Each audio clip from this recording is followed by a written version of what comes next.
मला असं वाटतं की मुळामध्ये विरोधकांमध्ये जी लढण्याची एक शक्ती पाहिजे किंवा लढण्याची जी इच्छाशक्ती पाहिजे त्या इच्छाशक्तीचा कुठेतरी अभाव दिसतोय।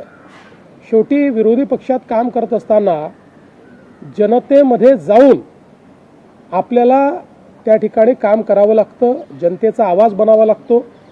पण विरोधी पक्ष हा केवळ माध्यमांमध्ये दिसतो, विरोधी पक्ष कुठेही जनतेत दिसत नाही।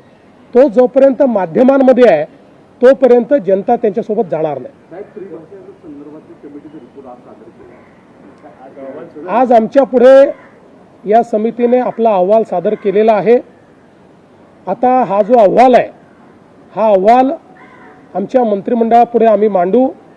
त्यातल्या ज्या विविध शिफारसी आहेत त्या शिफारसींवर मंत्रिमंडळ चर्चा करेल आणि त्यातल्या कुठल्या शिफारसी स्वीकारायच्या आहेत, कुठल्या मॉडिफाय करायच्या आहेत या संदर्भातली जी काही निर्णय आहे ते मंत्रिमंडळ घेईल आणि त्यानंतरच आपल्याला त्या संदर्भातलं ब्रीफिंग केलं जाईल।